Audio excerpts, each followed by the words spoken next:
اعوذ باللہ من الشیطان الرجیم بسم اللہ الرحمن الرحیم اللہم صلی علی محمد وعلی آل محمد۔ السلام علیکم۔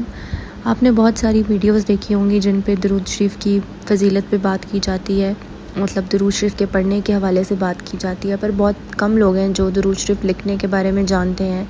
کہ اس کا کتنا زیادہ اجر ہوتا ہے، اس کو لکھنے کا کتنا ثواب ہوتا ہے۔ اور درود شریف کے 3 حصے ہوتے ہیں، جیسے درود شریف پڑھنا، درود شریف لکھنا اور اس کی تبلیغ دینا، مطلب اس کو لوگوں کو بلانا، اس کو دعوت دینا کہ وہ بھی درود شریف پڑھیں۔ خیر آج ہم اس ویڈیو میں بات کریں گے درود شریف لکھنے کے حوالے سے، کہ جب تک آپ جس کتاب میں بھی درود شریف لکھتے ہیں اپنے ہاتھوں سے تو فرشتے آپ کے لیے مغفرت کی دعا کرتے ہیں جب تک وہ درود شریف وہاں پر لکھا رہتا ہے۔ اور یہ ایک طرح کی ایسی چیز ہے جیسے اکثر لوگ مرنے سے پہلے کوئی ایسا کام کر کے جاتے ہیں جس کا ثواب ان کو مرنے کے بعد بھی ملتا رہے، جیسے بہت سارے لوگ کوئی مسجد تعمیر کروا دیتے ہیں، کہیں پانی لگوا دیتے ہیں۔ درود شریف لکھنا بھی ہمارے لیے ایسا ہے کہ اگر ہم مر بھی جائیں تو اس کا ہمیں بعد میں بھی ثواب ملتا رہے گا۔ دیکھیں جب ہم درود شریف پڑھتے ہیں تو ہمیں اس کے پڑھنے کا ثواب مل رہا ہے اور وہ ہمارے اعمال میں بھی درج ہو چکا ہے کہ جو ہم نے پڑھا ہے اس کا ہمیں اجر ملے گا۔ پر جب درود شریف آپ لکھتے ہیں اور وہ جس کتاب میں جب تک لکھا رہتا ہے تو فرشتے آپ کے لیے مغفرت کی دعا کرتے رہتے ہیں،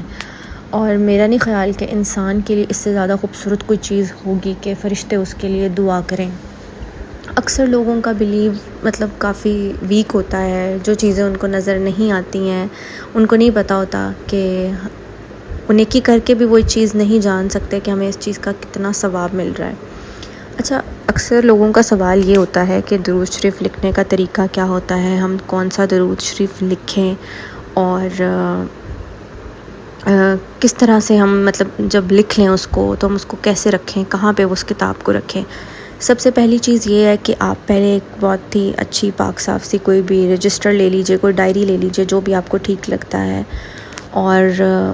آپ اس پہ درود شریف لکھنا شروع کر دیں۔ اور کچھ لوگ وضو کے ساتھ لکھتے ہیں، وضو کر کے، اور کچھ وضو کے بغیر بھی لکھتے ہیں، اور دونوں طرح سے جائز ہے، اس میں کوئی پابندی نہیں ہے کہ آپ نے وضو لازمی کرنا ہے۔ کچھ لوگ کرتے ہیں کہ ہم مطلب آپ خود کو پورا پاک صاف کر کے تو لکھیں گے، اگر آپ نے وضو نہیں بھی کیا ہوا تو اس کا آپ کو کوئی گناہ نہیں ہے۔ جتنا ہو سکتا ہے آپ درود شریف لکھیں ضرور۔ اور اس میں سب سے زیادہ ضروری چیز یہ ہے، جیسے درود شریف پڑھنے میں ہوتا ہے کہ اگر آپ نے دن میں تھوڑا بھی پڑھا ہے نا، پر آپ اس کو مستقل مزاجی کے ساتھ پڑھیں، وہ چیز میٹر کرتی ہے۔ جیسے اب اگر آپ درود شریف لکھتے ہیں ایک پیپر پہ، آپ نے 3 دفعہ لکھا، 4 دفعہ لکھا، تو آپ نے نیکسٹ ڈے بھی اتنا لکھنا ہے۔ ایسا نہ ہو کہ آپ ایک دن بہت زیادہ لکھ لیں اور دوسرے دن آپ سے اتنا لکھا نہ جائے۔ شرط یہ ہے کہ پابندی ہونی چاہیے آپ کے لکھنے میں، آپ نے کتنا لاکھوں کروڑوں، یہ نہیں آپ نے چیز دیکھنی کہ میں نے ایک دن میں اتنا لکھ لینا ہے، میں نے یہ کر لینا ہے۔ اکثر لوگ 1.25 لاکھ درود شریف لکھنے کی منت مان لیتے ہیں، اگر آپ وہ کر سکتے ہیں تو وہ کریں جو آپ کو آسانی لگتی ہے، پر آپ لکھیں ضرور۔ 1.25 لاکھ کی منت ماننے سے یہ ہوتا ہے کہ اکثر آپ کو ایک موٹیویشن مل جاتی ہے کہ ہاں میں نے یہ میرا ایک گول ہے اور اس کو میں نے اچیو کرنا ہے۔ کچھ لوگوں کی کوئی دعا قبول نہیں ہو رہی ہوتی تو وہ اس کے حوالے سے منت مان لیتے ہیں کہ ہماری یہ دعا قبول ہو جائے اور ہم اتنا درود شریف لکھیں گے۔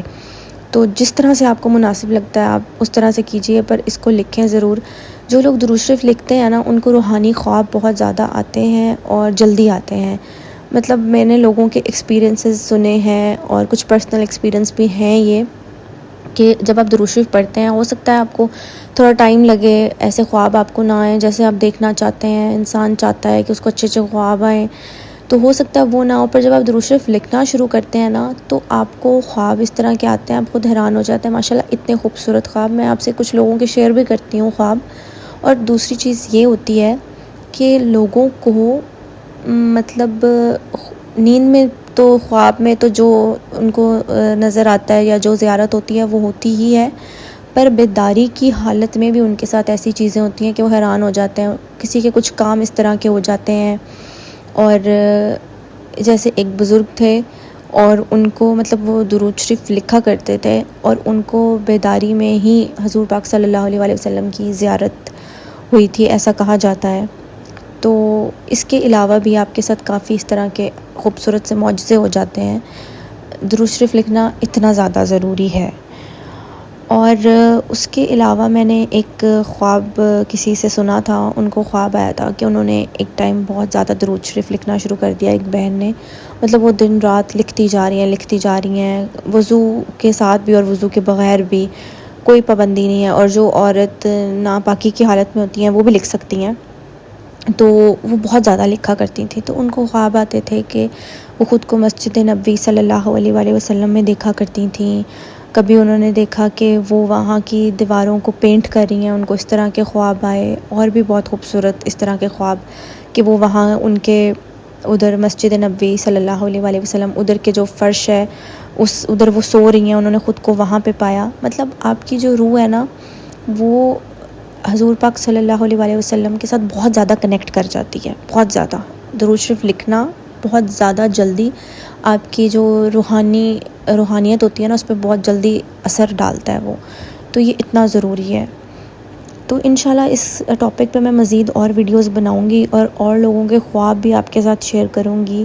ابھی تو میں نے یہ ویڈیو اس لیے بنائی کہ میں آپ کو ایک چھوٹا سا حصہ اس چیز کا سمجھا سکوں کہ درود شریف لکھنا کتنا ضروری ہے، اور آپ دن میں ایک ایسا وقت ضرور بنائیں کہ جب آپ درود شریف لکھیں، اور جب آپ لکھنا شروع کریں گے تو آپ خود حیران ہو جائیں گے کہ ہمیں اس چیز کا نہیں پتہ تھا، پر جب سے ہم نے یہ کرنا شروع کیا تو ہماری زندگی کتنی خوبصورت ہو گئی ہے۔